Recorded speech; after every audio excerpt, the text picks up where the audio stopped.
Amén. Señor, que tu gracia inspire, sostenga y acompañe nuestras obras para que nuestro trabajo empiece en ti como en su fuente y tienda siempre a ti como a su fin. Gloria al Padre y al Hijo y al Espíritu Santo, Como era en el principio, ahora y siempre, por los siglos de los siglos. Amén. Santa María, Madre de la Iglesia, Ruega por nosotros.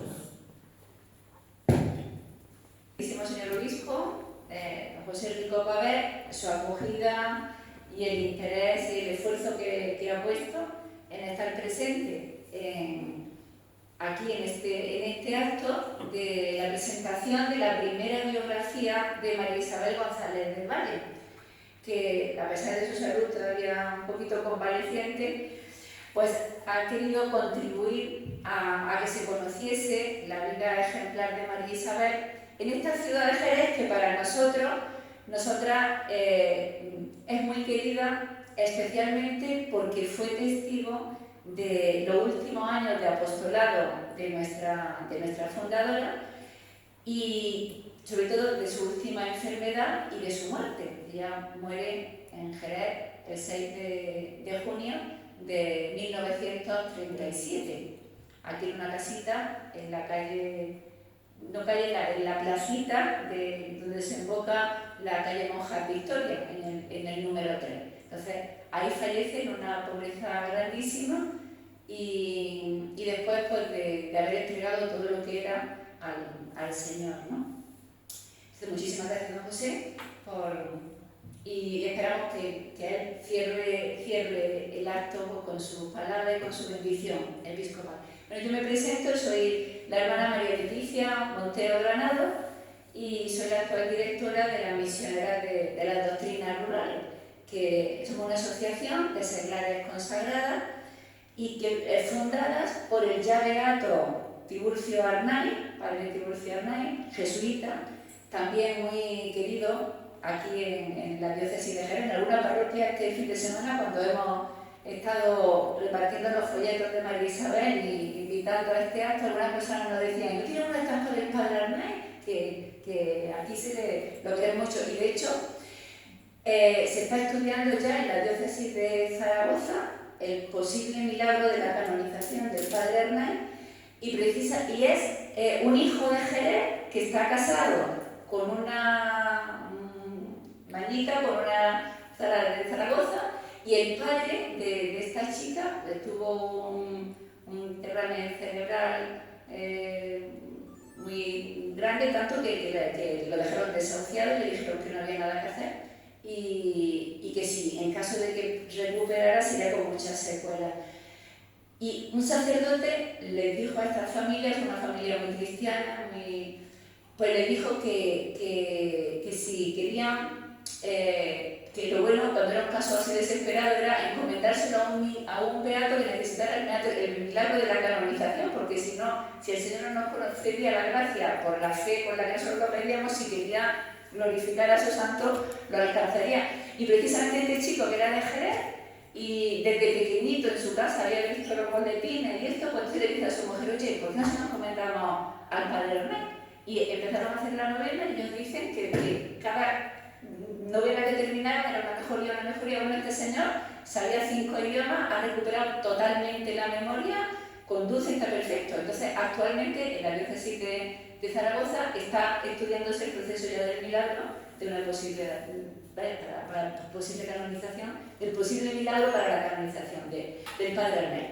Bueno, pues el padre Arnay es nuestro fundador junto con María Isabel González del Valle, que es la que hoy nos convoca aquí.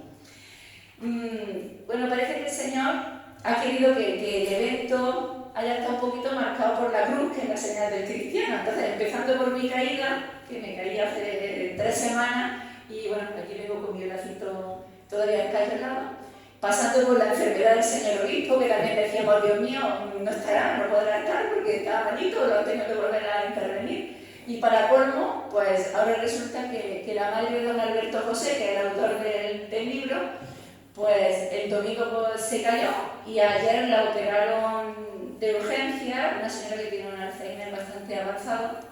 Entonces, el pobre se vio en una coyuntura y dice: yo no me atrevo a irme esta tarde a a Jerez y que pueda esto tener un desenlace malo y que mi madre se ponga peor. Entonces, primero nos mandó el texto para que lo pudiéramos leer aquí, nos hubiera encantado que hubiera estado él aquí presente, pero anoche llamó y dice, lo voy a grabar yo, lo voy a grabar, y por eso tenemos la pantalla. Entonces ahora después escucharemos al autor del libro, aunque no va a poder firmar los libros ni vamos a tener la oportunidad de poder tenerlo aquí, pero por eso digo que ha estado marcado bastante por la cruz, porque ha ido pasando una serie de sucesos que más tarde no han tenido así en vilo hasta el último momento. La vinculación de María Isabel con Jerez ciudad y Jerez diócesis, hoy diócesis de Jerez. Entonces, cuando ya trabajó por aquí, era todavía diócesis de Sevilla, pues es muy grande. ¿Por qué? Desde el año 1928 hasta que muere en el 37, el centro de operaciones de la misionera está precisamente aquí en Jerez.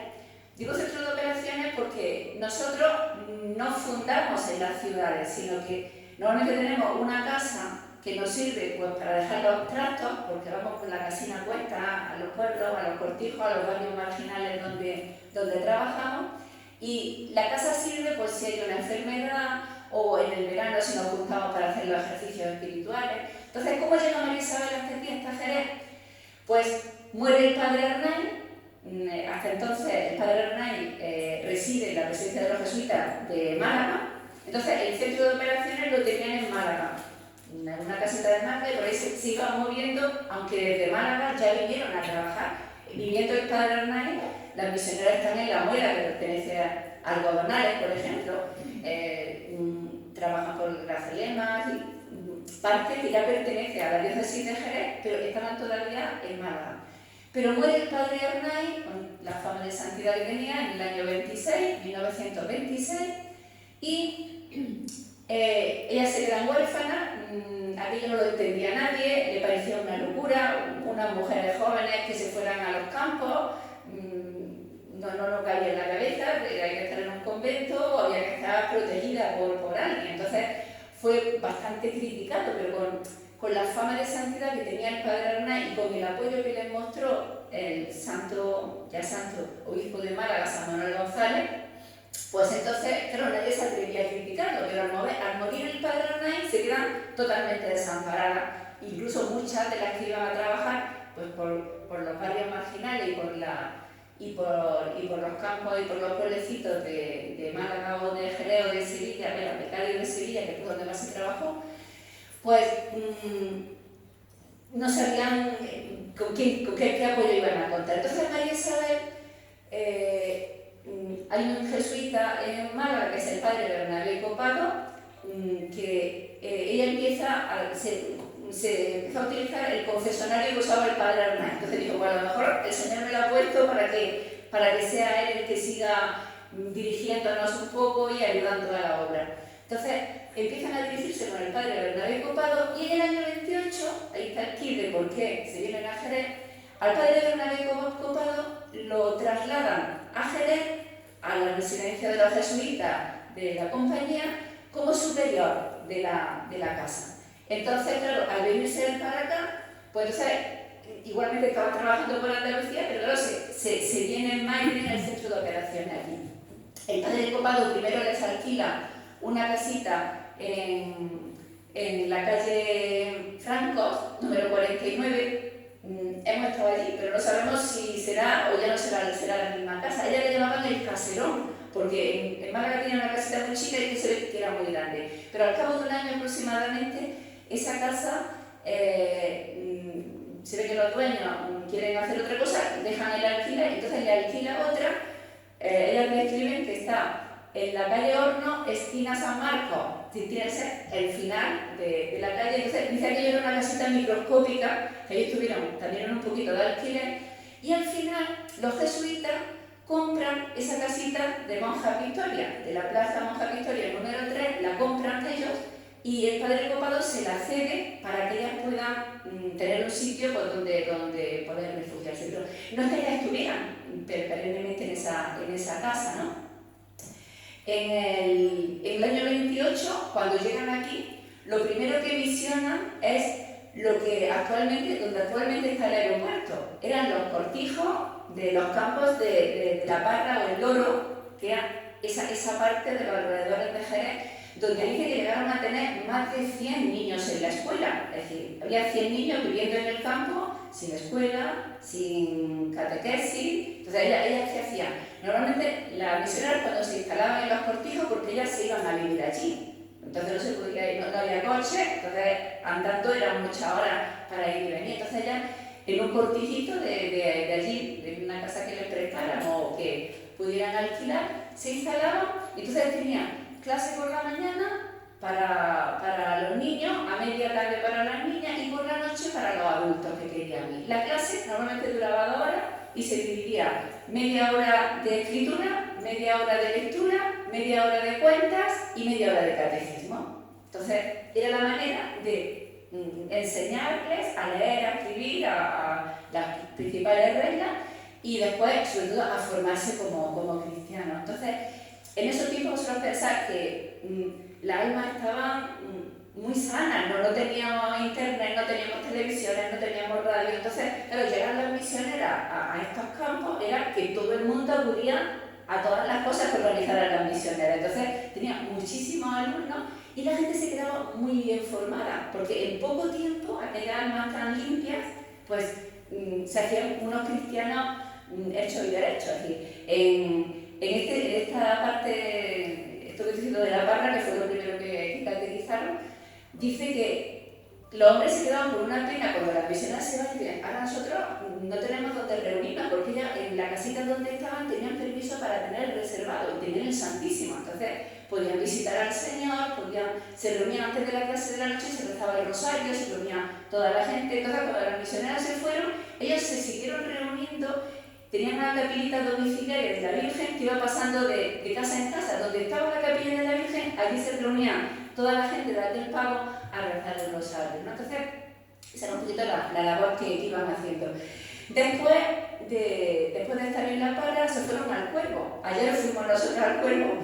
Y claro, el Cuervo ahora es un pueblo grandísimo. En aquel tiempo, la ermita, la capilla, la que abre la parroquia de San José, nos dijeron que realmente las fotos que nosotros tenemos, que tenemos alguna foto de aquel tiempo, la capilla era lo que es la parte central. Ahora se ha aumentado hacia los lados, pero es la misma forma, la misma estructura.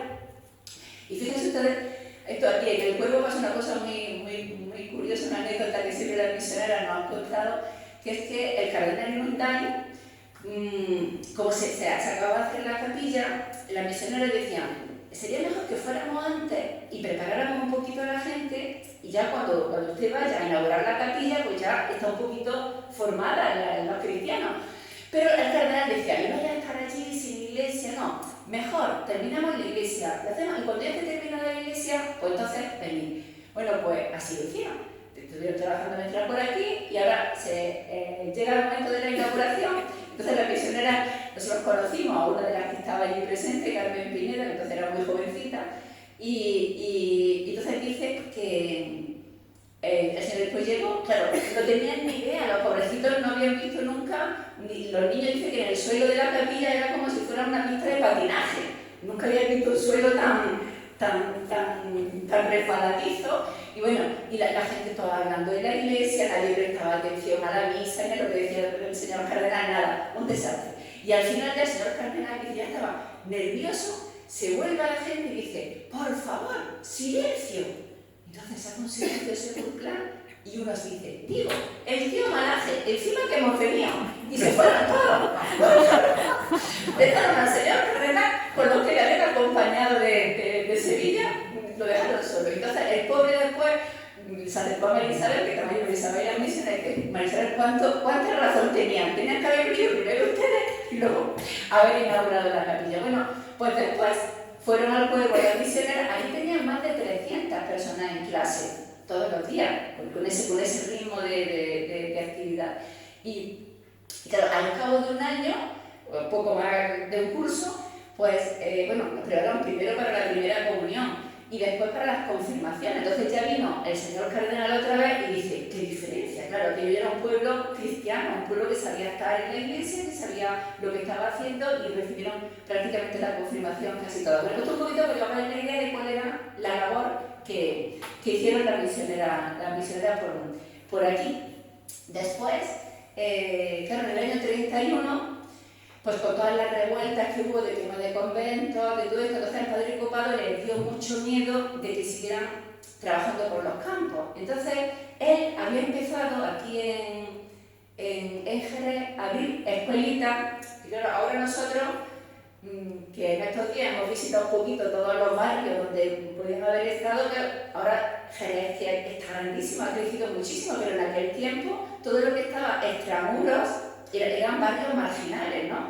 Entonces allí empezaron los jesuitas a poner también capillas de escuela. Y entonces en esas capillas de escuela, como no quería que se fueran a campo, pues entonces viviendo en Monjas Victoria, iban a ayudar a esas capillas. En el barrio de La Plata, en el barrio de Puertas del Sol, que se quedaba ya dentro de Jerez, en el barrio Cañamera, donde está la calle Cañamera, ahí tenía que haber otro barrio, porque por ahí también había otra capilla. En el año 32, los Barroso, debe ser unos señores que tenían una finca también aquí en los alrededores de Jerez, una finca que se llama la Santa Riaga, si os suena, y Santa María del Pino, que a lo mejor han desaparecido ya porque nosotros eso nos cuesta trabajo encontrarlo en el mapa. Pues también pidieron que fueran a sus cortijos, porque había mucha gente trabajando allí, muchos niños que tampoco sabían ni leer ni escribir, ni prepararlos para la primera comunión, prepararlos para la confirmación.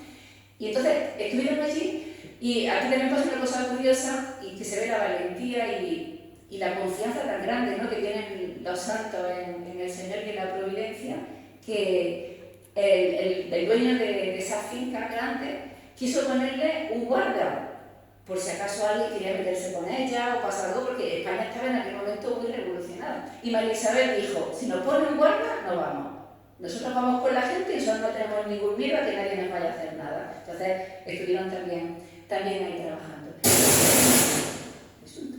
Y luego en el año 33 a María Isabel le parecía que claro, esto de ir a los barrios o ir también fueron bastante, estaba entonces el asilo de las hermanas de la caridad, iban a echar una mano a los enfermos, pero que a ella le parecía que las otras 4 que estaban con ella fijas, porque en realidad era ella y 4 misioneras más, cuando estaban aquí en Jerez, pues que no estaban haciendo lo que Dios les pedía, que era ir por los campos. Y entonces en el año 33, que era el año santo de la redención, pues ella le dice al padre Copado, yo voy a ir a Roma. Entonces el cardenal Segura también las había conocido cuando María Isabel había estado en los baños en Cestona, porque ella era de una familia de la alta sociedad de Oviedo.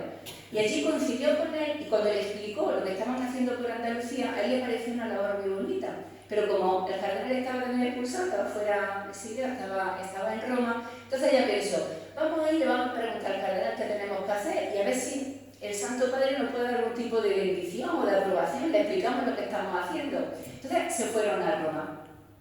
Y en Roma el cardenal le dijo, mira, si los primeros cristianos hubieran tenido miedo de evangelizar porque le iban a cortar la cabeza, ahora no estaríamos como estamos. Es decir, no hay que tener ningún miedo, hay que seguir evangelizando. Vosotros salís a los campos, ir a los pueblos, que lo que tenga que pasar va a pasar. Y si en Andalucía les da miedo que salgáis, pues irse a Barcelona, que en los barrios de Barcelona, el cardenal Lurita, mártir también, pues yo lo conozco y sé que os va a acoger. Y efectivamente, desde el año 33 hasta el 35, que vuelven a Jerez, están trabajando pues, en el barrio de Bogate, de Peregrí, es decir, en varios barrios obreros de Barcelona, que hicieron una labor también preciosa, a pesar de las persecuciones. Y había momentos en que en uno de los barrios decía Carmen Pineda que todas las noches venía un señor con una espuerta de estiércol y la echaba dentro de la capilla que tenían las misioneras. Todas las noches. Era como un insulto, como una blasfemia, al decir, no queremos que estéis aquí, queremos que os vayáis. Pero a ella, pues materialmente no le pegaron ni le hicieron ninguna cosa, pero eso, el ambiente anticlerical era muy grande en esa zona. Y luego el Señor quiso que no fueran mártires, porque si se iban a quedar en Barcelona y empiezan a recoger la guerra, que no no existimos ni nosotros ni la obra de la doctrina rural. Pero los caminos del Señor son así, y entonces el cardenal Inundai seguía diciendo que como se habían quedado en Barcelona, que la falta que hacían en Andalucía, que habían nacido aquí, que se tenían que venir para aquí. Y que les tenía preparado que fueran a trabajar a Villanueva de las Minas. Y entonces se vuelven aquí, vuelven a Monjas Victoria y se van ese curso a Villanueva de las Minas.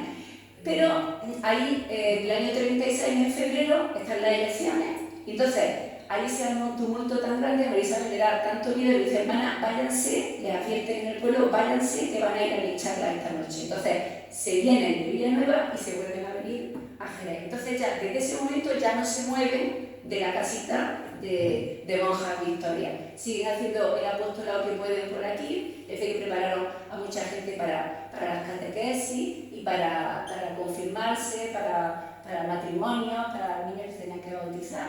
Pero ya no se mueven de aquí. María Isabel cada vez está más enferma, ella pasa aquí, pues eso, su noche oscura, su soledad, económicamente, como España está en guerra, su familia no le puede mandar ningún dinero, lo que ella tenía ya lo había repartido todo entre los pobres y todas las escuelitas y todas las casas que había ido haciendo. Sabemos que cuando yo estaba muy enferma y no podía salir a misionar, pues iban las otras más jóvenes y ella se quedaba en casa tricotando, se les daba muy bien. Dice que esa ropita la vendía a la gente de aquí de Jerez y con ese dinero después le hacían bocadillos de chorizo, decían que le hacían bocadillos de chorizo a los niños de la escuela de esos barrios más marginales. Bueno, aquí hizo ya también la consagración al corazón de Jesús en el año 28, en que le pide al Señor: Señor, imprime con fuerza en mi corazón el deseo de salvar las almas como tú las salvaste, con el sufrimiento, la humillación y el abandono de todo. Y el Señor se lo concedió, es decir, murió pues, con muchísimo sufrimiento porque tenía unos cólicos hepáticos grandísimos, algunas veces unos dolores que le decía a la misionera: pedir al Señor que no me desespere del dolor tan grande que tenía.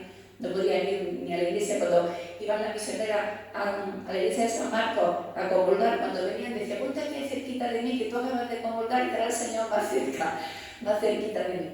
Y en el año 37 ellas pensaban que, como siempre esa época había estado tan malísima, pues que no se iba a morir, pero al final pues el año 37 muere. Y fíjate, el Señor permitió que el día que María Isabel muere no tiene ni una peseta para enterrarla, ni una peseta ni para enterrar ni para comer, no tenía ni una peseta. Y el padre Zamarripa, que era el superior de los jesuitas en ese momento de la compañía de aquí en Jerez, dice que una señora de Jerez que le fue a dar una limosna de 500 pesetas, le dijo: mire, vaya usted a la casa de Monjas Victoria, que acaba de fallecer una misionera y no tiene ni una peseta para enterrar. Así que María Isabel, como el Señor, pues el sepulcro y el ataúd pues fue de limosna, porque no tenían absolutamente nada. Bueno, pues yo doy una pincelada sobre todo porque estamos vinculados con Jerez. Ahora don Alberto José nos contará un poquito más en general y mucho mejor, más cositas de ella. Y bueno, ya está, las calles fueron testigos de esa noche oscura y queremos pues, que esta tarde pues, nos sirva. Nosotros somos misioneras y cuando nos veíamos por aquí repartiendo folletos con las parroquias, y nosotros a esta hora tenemos que estar ya en nuestro pueblo misionando, pero también pensamos que es una figura que nos tiene que ayudar, pues, no sé, nos tiene que dar un impulso misionero, ¿no? Que no nos asustemos, ¿no? A salir de nuestras comodidades y poner todo lo que tenemos al servicio del Señor. Los tiempos de María Isabel eran también muy duros, los nuestros son difíciles. Tenemos ahora mismo pues bastante dificultad. Nosotros Jerez nos quedamos muy sorprendidas porque en la misa de los domingos hemos visto parroquias con mucha vida y eso es un gozo muy grande, ¿no? Pero nosotros que vamos por toda España podemos decir que el nivel de descristianización es grandísimo. Es decir, la cantidad de niños que tenemos ya sin bautizar de familias españolas es abrumante. Donde yo me he roto el brazo, os puedo decir, es un pueblo de 1.500 habitantes de la Rioja Alavesa y solamente estaban bautizados los niños de 2 familias no catecumenales. Todos los demás niños o eran musulmanes católicos porque eran gitanos, pero había un buen grupo de españoles y estaban sin bautizar. Es decir, eso es el nivel que estamos. Entonces tenemos que seguir evangelizando, ¿no? El Señor no le dio a ella la palma del martirio, pero Jerez fue su refugio. Y ahora, leyendo un poquito la última exhortación apostólica de nuestro Papa León, pues Dilexiste, que acaba de salir, a nosotros nos ha gustado mucho esta frase que dice el Santo Padre, que la opción preferencial por los pobres debe traducirse principalmente en una atención religiosa privilegiada y prioritaria. Bueno, pues creo yo que María Isabel lo entendió, ella hizo esa opción preferencial y prioritaria pues por los más pobres, por los que no llegaba, ¿no? la evangelización, y ahora pues nosotros queremos ser sus sucesores y queremos seguir haciendo eso, ir a los sitios pues donde menos llega la labor de la Iglesia también. Ahora escuchamos a don Alberto, tendremos que apagar un poquito las luces. Y, bueno, no lo he presentado, que pues yo creo que lo conocen muchos de los que están aquí. Don Alberto José, que es el autor del libro, nació en Badajoz, un sacerdote fue ordenado sacerdote en la archidiócesis de Toledo en junio de 1995 en la Catedral Primada por el cardenal Marcelo González Martín, y comenzó su labor pastoral como párroco en Peñasordo y Capilla, en la provincia de Badajoz y en la archidiócesis de Toledo. En 2003 pasó a Roma a cursar la licenciatura de Teología Espiritual en el Pontificio Instituto Teresiano, y en el 2006 se incorporó a trabajar en la Congregación para los Obispos de la Curia Vaticana. En 2008 se doctoró en Teología Espiritual en la Universidad Pontificia Regina Apostolorum de Roma, y en el mismo año en la misma universidad obtuvo el máster en bioética. En 2011 fue nombrado capellán de su santidad por el Papa Benedicto XVI, y en 2019 recibió el galardón de Arte Christus por su atención al clero. Actualmente imparte cursillos, conferencias, ejercicios espirituales tanto en España como en Hispanoamérica. Y sobre todo es autor de muchos libros, de libros geográficos y de temas espirituales y litúrgicos.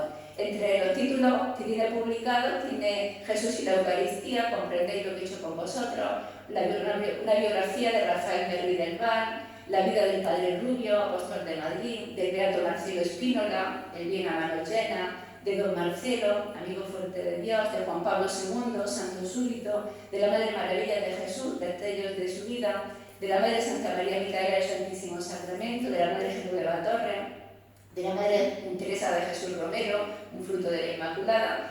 Escribió también la última biografía del Padre Arnaiz, que me he dado prisa en vivir, y en estos últimos años 24 o 25 ha publicado 2 volúmenes de una biografía de don Marcelo junto con otros sacerdotes, navegante y sembrador, y el último que ha salido es Benedicto XVI, Doctor del Ángelus, que es una recopilación de temas de las predicaciones de los Ángelus del Papa Benedicto, pues por temas. Y Un castillo encantado por Dios, que es un libro sobre la morada de Santa Teresa de Jesús, que ya tenía otro que se agotó y este está un poco revisado.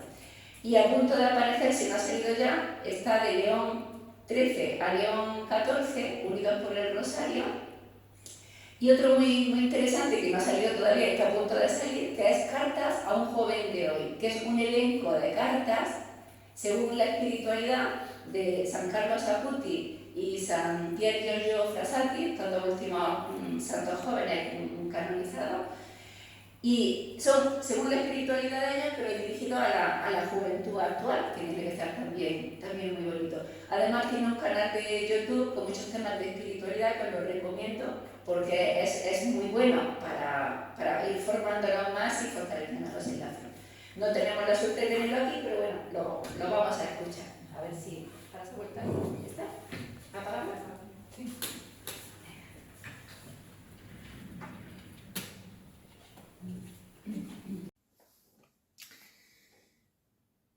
Excelentísimo y reverendísimo y muy querido señor obispo de esa diócesis de Asidonia, Jerez, reverendos señores sacerdotes, me figuro que asisten algunos, los que puedan, muy apreciadas misioneras de las doctrinas rurales, queridas y viejas amigas y compañeras en las mismas fatigas y trabajos por el Evangelio. Señoras y señores, en primer lugar, solicito un perdón que no debo pedir porque mi ausencia creo que está justificada por lo único que puede justificar una ausencia, que es por mi madre y una enfermedad que ayer se recrudeció alarmantemente por una caída que ha propiciado una intervención quirúrgica hoy mismo, y esto se engloba dentro de un proceso de sufrimiento de una enfermedad larga, degenerativa y penosa para la familia, para un hijo. Se lo digo para que la encomienden al Señor en sus oraciones y a nosotros también para que nos dé fortaleza. Hoy ha resultado todo exitosamente gracias al buen Dios y a los médicos, pero ahora queda la recuperación. Y yo tenía la ilusión ya largamente acariciada de antes del verano de ir a Jerez, lo mismo que fui hace una semana a Oviedo y hace 4 meses a Málaga, a hablar de María Isabel González del Valle, pero el hombre propone y Dios dispone y todo es para bien. Todo está inscrito en los designios misteriosos, asombrosos, amorosos de su providencia y por tanto Él puede, sabe y nos ama y todo lo traza bien. Me cuesta un poco, natural, sensiblemente hablando, no estar allí porque es una de tantas, cada vez van siendo menos insistentes, pero existen las ilusiones en la vida. Pero hay que sacrificarlas en el altar de la voluntad de Dios y en el altar también de un sacerdocio que es siempre más fecundo, productivo, cuando sufre y ora que cuando hace y se mueve.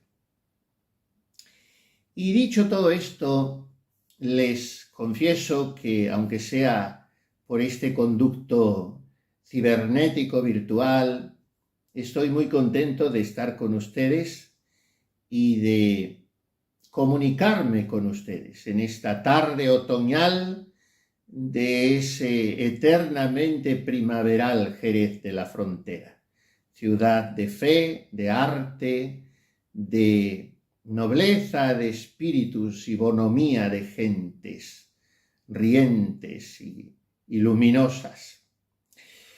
Estamos aquí para presentar el libro Estoy enamorada del Señor, fruto de una larga y agradecida investigación, de un pacienzudo trabajo sobre la vida de María Isabel González del Valle y Sarandeses, la mujer ovetense que trajo a Andalucía el alma culta y musical de Oviedo para entregarla a los pobres, a los niños, a los sencillos, a los iletrados, a los pecadores, en forma de fe, de educación y de ternura.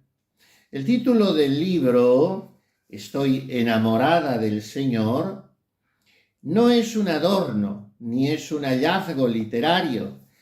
Es una frase suya de la protagonista, dicha con la espontaneidad que le era propia y con la naturalidad transparente de quien la vivía.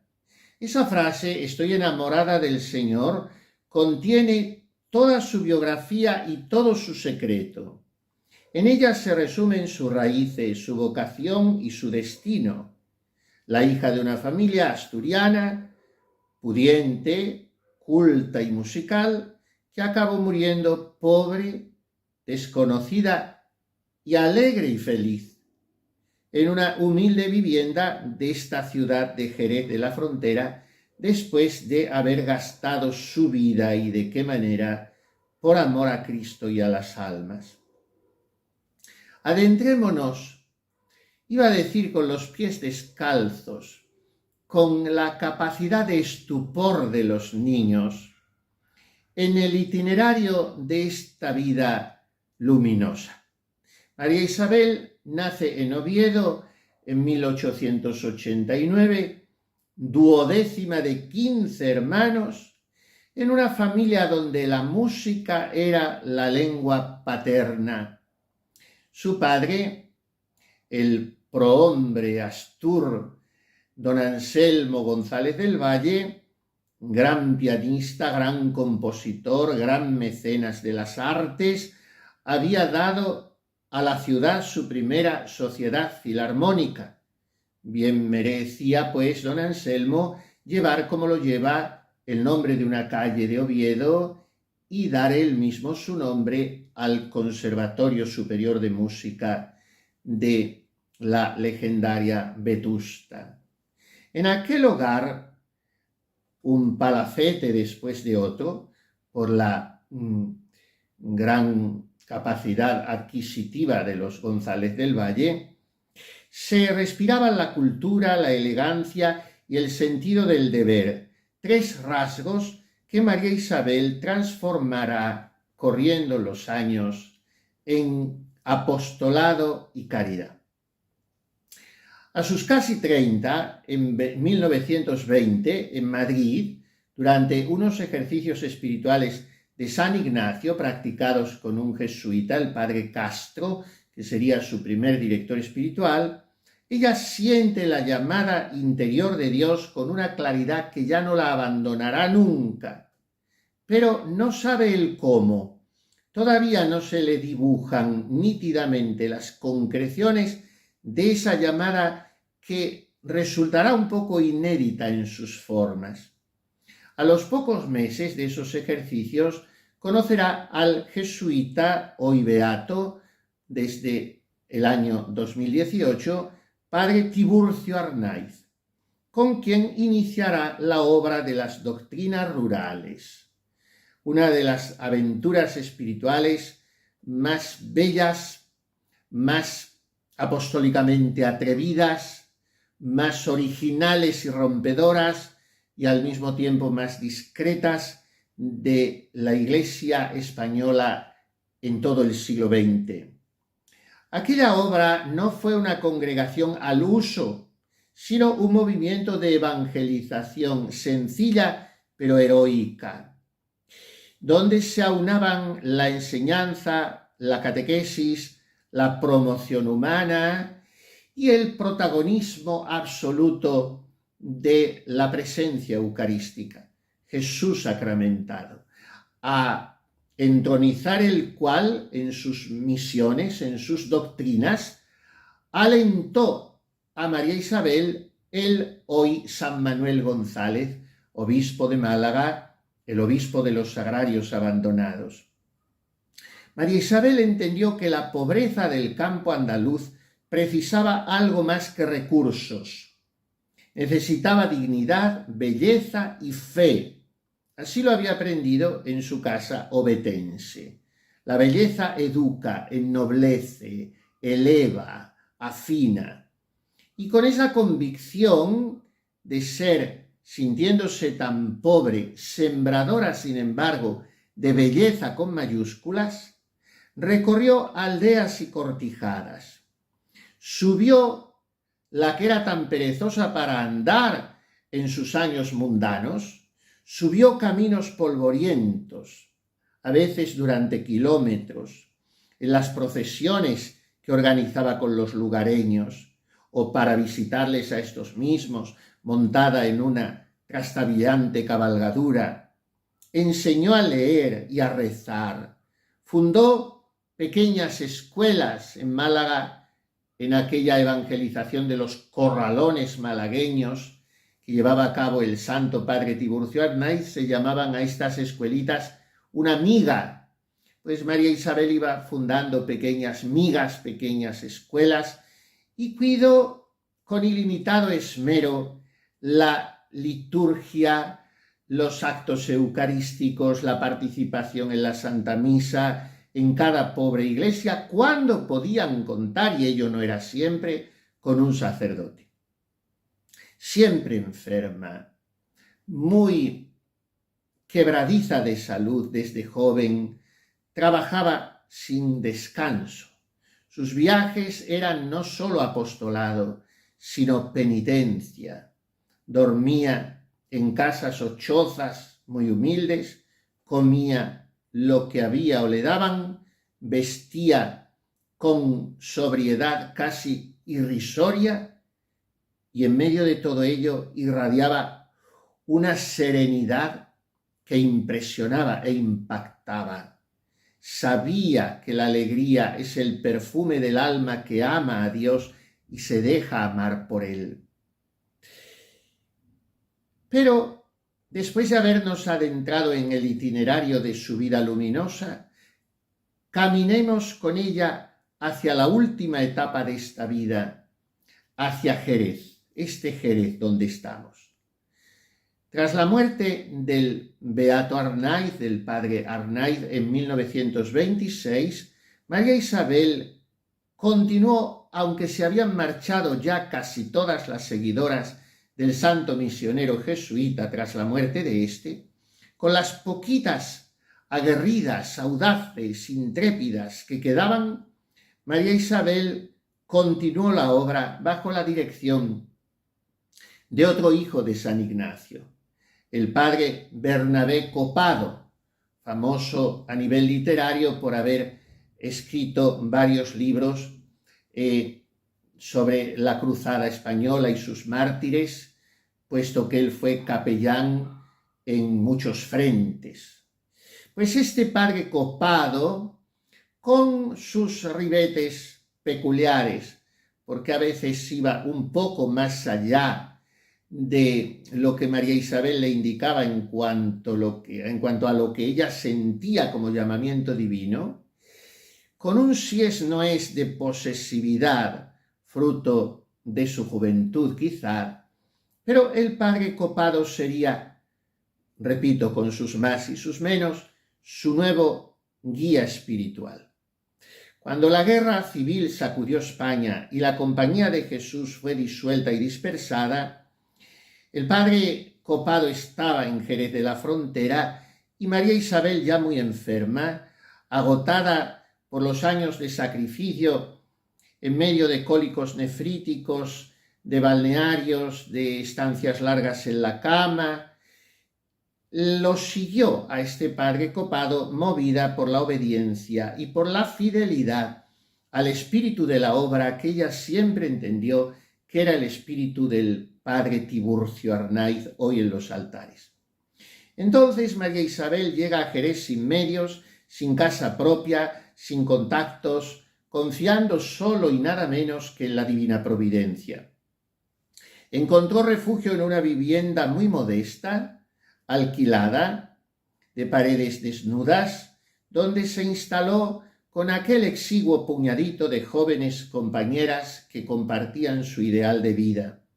Eran tiempos de penuria, de escasez, de catacumbas, de martirio, de dolor, de silencio, de santidad. En esa casa, prácticamente sin muebles, como un portalito de Belén, dormían sobre jergones, comían muy pobremente y pasaban muchas horas en oración. La pobreza era extrema, pero María Isabel sabía que el Señor siempre paga al contado, aunque parezca que lo hace a plazos. Ella apenas podía levantarse, su cuerpo estaba consumido, su rostro palidecía, pero su sonrisa era inalterable y su entrañable corazón para acoger a todas era ilimitado. Tenía el hígado destruido por los constantes cólicos biliares y los incesantes cálculos que le producían dolores atroces, pero su alma ardía. En esa atmósfera de abandono, en medio de una España desgarrada por el odio, vivió ella sus últimas semanas como el cisne que canta más suavemente cuando muere, como un cántico suave y silencioso a la esperanza. No se quejaba, no pedía nada, rezaba, escuchaba, enseñaba y alentaba y estimulaba y alegraba a aquellas otras 3 jóvenes a amar al Señor y a los pobres, y les repetía que fuesen alegres, porque el amor sufre, pero no se lamenta. El amor, al decir de San Juan de la Cruz, y según lo vivió María Isabel, ni cansa ni se cansa. Murió el 6 de junio de 1937, un domingo, día del Señor, en plena guerra, sin auxilios médicos, sin comodidades, sin más testigos que aquellas 3 jóvenes que la acompañaban y la vieron morir dulcemente, con la mirada fija en el crucifijo. Tenía 47 años. Ninguna autoridad, ninguna comunidad, solo un sacerdote que pudo asistirla en su agonía. Murió pobre, enferma y desconocida, pero abrazada al amor de su vida. Así murió, en Jerez. Y en Jerez tuvo lugar su entierro, tan humilde como su habitación. Un sencillo féretro, un breve responso, un carro que la llevó al cementerio entre el silencio de una ciudad herida, y todo pagado de limosna. Pero aquel cortejo pobre fue a los ojos de Dios una procesión de ángeles. Años más tarde, cuando la paz ya había vuelto a nuestra patria, sus restos fueron trasladados a la Sierra de Gibralgalia, aquel pueblo de Málaga, en la sierra cerca de Pizarra, aquella coqueta iglesuela que en su empeño, unido al del beato Tiburcio Arnaiz, consiguió levantar para sus queridos serranos.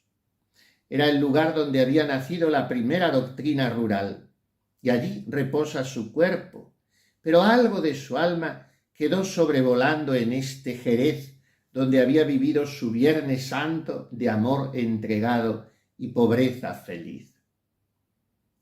El libro que hoy presentamos es el resultado de varios años, yo diría décadas, de trabajo paciente, benedictino, no principalmente mío. Yo lo he elaborado a partir de un material abundantísimo: cartas, crónicas, notas manuscritas, recuerdos orales, documentos inéditos que me ofrecieron generosamente las misioneras de las doctrinas rurales, herederas y testigos del espíritu de su venerada María Isabel, cuyo proceso de canonización han logrado incoar hace poco más de un año en Málaga. Puedo decir con gratitud y asombro que el material recibido hubiera permitido escribir un volumen 10 veces mayor que el que tenemos entre manos. He procurado ordenar todo ese caudal con fidelidad, respeto y cariño, trazando un hilo narrativo que permita al lector descubrir el alma de María Isabel en su propio itinerario vital, sin artificios y sin retoques. No he querido hacer un libro piadoso, sino verdadero, ni un retrato idealizado, sino humano, lleno de luz. He intentado que el lector escuche su voz, sienta su estilo, vea su sonrisa y comprenda cómo una mujer educada entre partituras y tertulias se convirtió por amor a Jesucristo en misionera de aldeas, maestra de pobres y madre de almas. La redacción del libro se apoya en 3 ejes: la formación cultural espiritual recibida en Oviedo y sus años de Madrid, esto sería antes del padre Arnaiz. Después, la conversión ignaciana y sobre todo el encuentro con el beato Arnaiz. Y finalmente, después de la muerte del padre Tiburcio Arnaiz, la madurez apostólica y la consumación en Jerez, donde la belleza se hizo sacrificio y el sacrificio se hizo canto dulcísimo. En estas páginas se entrelazan historia y contemplación. Se suceden los escenarios: Oviedo, Madrid, Málaga, Gibralgalia y otros 100 pueblos andaluces. Y por fin, después de las estancias en Roma y en Barcelona, por fin Jerez. Todos son pentagramas de una misma composición melódica. Todo en María Isabel suena a armonía, incluso, o quizá más todavía que lo demás, el dolor. La suya fue verdaderamente una existencia musical, afinada por la gracia, templada por la enfermedad, sostenida por la fe. Por tanto, venir, aunque en mi caso no haya podido ser físicamente, como en tantas ocasiones en que he gozado la visita a esa ciudad, pero estoy ahí espiritualmente.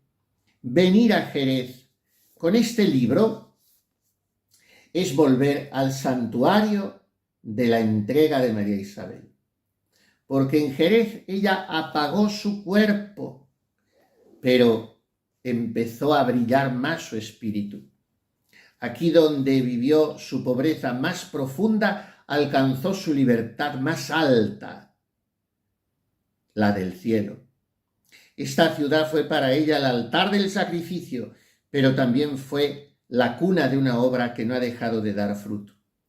Hoy las misioneras de las doctrinas rurales continúan su misión en aldeas y pueblos, enseñando, rezando, sirviendo, con la misma dulzura y el mismo fuego, con la misma intrepidez y arrojo, con la misma libertad de María Isabel. Ellas son hoy el milagro permanente de la vida de María Isabel. Las misioneras son hoy la prueba de que la semilla que se entierra en lágrimas brota siempre en resurrección. En María Isabel se cumple lo que el Evangelio dice del grano de trigo, que si no cae en tierra y muere queda infecundo, pero si muere da mucho fruto. María Isabel murió casi sola y su soledad floreció en comunidad, una comunidad siempre pequeña, pero que sigue permaneciendo después de un siglo. María Isabel murió pobre y su pobreza se volvió fecundidad. María Isabel murió en silencio y su silencio se tornó en palabra viva para toda la Iglesia. La frase que da título a este libro, "Estoy enamorada del Señor", ilumina hoy esta tarde jerezana. En esa exclamación espontánea que, orando en la iglesia de Gibralgalia, ella comunicó volviéndose de repente al padre Arnaiz: "Estoy enamorada del Señor, esto es lo que a mí me pasa". En esta exclamación caben el apostolado y la pobreza, la enfermedad y la alegría, la cultura y la caridad. No era una frase, era una vida. Y por eso, porque vivió enamorada del amor con mayúsculas, su muerte tuvo la transparencia de un amor consumado. En esta ciudad que tanto se le parece, Jerez, como María Isabel, es fuerte y delicada, generosa y creyente, alegre y abierta, clara y fecunda, culta y popular. Aquí resuena aún su voz joven y serena, repitiendo desde el cielo con la misma sonrisa que tuvo en la tierra: "Estoy enamorada del Señor".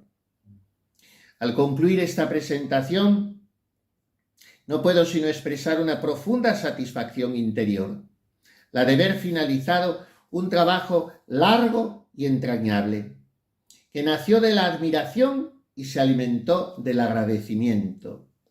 Cada página de este libro ha sido escrita en presencia de Dios y en comunión con tantas hermanas que desde el silencio, en la tierra o en el cielo, prolongan hoy la obra y el espíritu de María Isabel. Mi gratitud se dirige hoy ante todo al señor obispo de esta diócesis de Asidonia, Jerez, por su presencia gentil y obsequiosa. Nos conocemos bien hace más de 35 años, cuando él estaba casi terminando sus cursos en el seminario de Toledo, yo ingresaba en él. Y puedo decir que he visto en él siempre a un hombre de Dios. Por tanto, mi gratitud en primer lugar al prelado, después a las misioneras de las doctrinas rurales que mantienen viva la llama, y a todos ustedes, fieles de esta tierra mariana, simpática y rumbosa, que saben acoger con alma grande lo que nace del Evangelio. Agradezco pues a Jerez de la Frontera, esta ciudad tan rica en historia y tan humana en su fe, su belleza alegre y serena, natural y espontánea, su arte y su hondura, su cría de caballos señoriales, sus viñas centenarias y sabrosas, el don de su hospitalidad, su regusto a verdad, en medio de 1000 chalaneos y aquella restallante feria de abril que cantara Pemán, uno de sus mejores hijos. Aquí todo parece decir con nobleza y sencillez que la vida merece ser vivida cuando se ofrece con y por amor.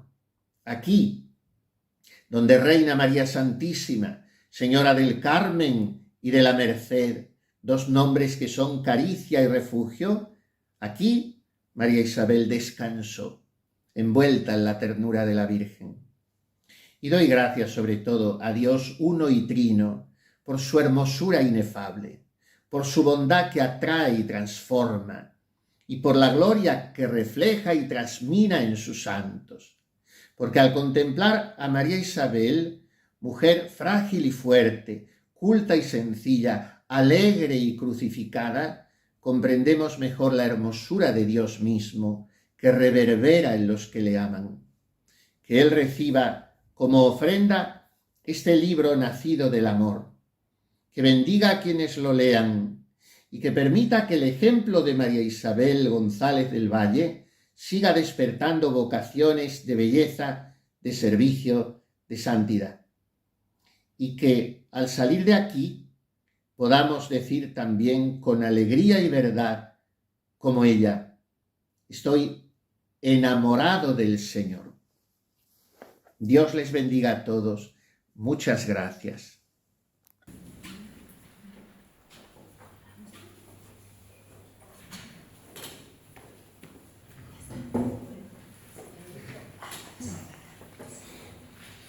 Poco más se puede añadir, solo una palabra de agradecimiento sincero, pero a las misioneras de las doctrinas rurales, pues por haber pensado en nosotros para hacer la presentación de la biografía de su fundadora.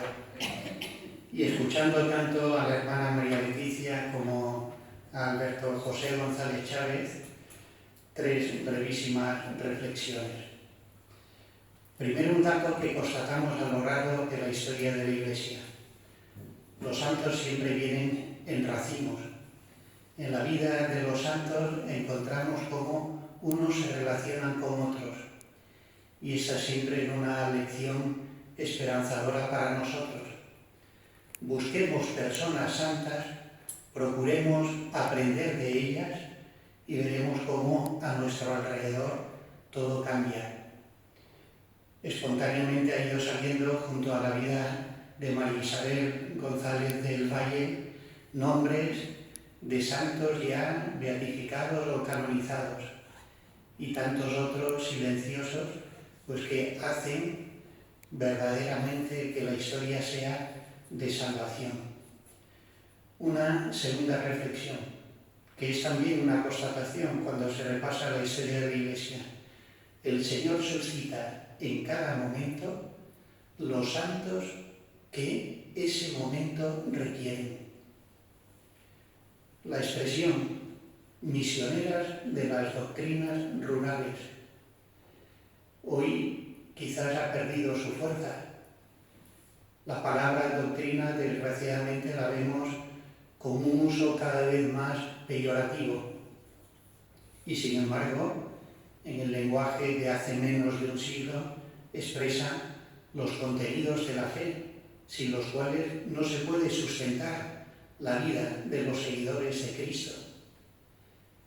Entender que la evangelización consiste en el cumplimiento del mandato del Señor: id al mundo entero, haced discípulos, bautizándolos en el nombre del Padre, del Hijo, anunciando el Evangelio, implica esta mirada de fe que tienen los santos para llevar el Evangelio donde se necesita con especial urgencia. Y así sucedió hace menos de un siglo y así sigue sucediendo ahora. Seguimos necesitando cuidar como tarea siempre prioritaria la transmisión de la fe. Hoy lo decimos con otras palabras: catequesis, iniciación cristiana, formación en la fe. Y viene la tercera y última reflexión. ¿Por qué nos resultan tan lejanas expresiones que en el tiempo hemos tenido como propias no hace mucho? Padecemos ciertamente una secularización interna que debilita nuestra capacidad de transmitir el Evangelio, nuestra capacidad de contagiar a otros el entusiasmo, el enamoramiento de Cristo. Y esto nos lleva a rupturas que en los santos vemos que no se producen. Hemos escuchado en la exposición expresiones que hoy, fuera de ambientes intraeclesiales, resultan molestas. Capillas, escuelas, doctrinas cristianas, enseñar a leer y catequesis. Hoy padecemos un razonamiento que humanamente para muchos es coherente y que sin embargo está secando la evangelización y que se traduce en esta manera de razonar. Primero promocionemos humanamente nuestra sociedad. Donde hay necesidad de alimentos, llevémoslo. Demos educación, creemos bienestar. Y cuando ya todo esto esté cuidado, entonces llevemos el Evangelio. Y así, cayendo en esta trampa, hemos convertido la evangelización en la guinda de un pastel que no termina nunca de completarse, porque siempre hay promociones humanas que llevar a cabo. Sin embargo, la historia de la evangelización nos dice que esa ruptura nunca se ha producido, que cuanto más fiel se es al anuncio del Evangelio, más se promociona la condición humana, más iniciativas surgen en el orden de la educación, de la justicia, de la paz social. No separemos lo que el Señor nos invita a vivir unidos. Evangelicemos, es decir, proclamemos el nombre de Cristo sin esconderlo, y entonces veremos cómo surgirán iniciativas para enseñar a leer al que no sabe, para dar de comer al que padece hambre, o techo al que no tiene dónde refugiarse. También en esto los santos son maestros. Pues damos gracias a Dios en esta tarde porque nos hemos podido acercar a una persona que al estilo evangélico, como grano escondido, sigue dando fruto. Pues que al acercarnos a la biografía de María Isabel González del Valle, nos sintamos también estimulados a escuchar la llamada del Señor, a ponernos al servicio de la Iglesia en la tarea de la evangelización. Demos gracias a Dios por el carisma que ella, junto con el Beato Arnaiz, recibieron para la Iglesia, y pidamos para que sigan existiendo y creciendo el número de las misioneras de doctrinas rurales, para que nos sigan ayudando a llegar donde el Señor nos está esperando. Pues buenas tardes a todos, y que la lectura de esta biografía nos estimule para sabernos, como nos ha dicho el autor del libro, siempre enamorados del Señor. Gracias.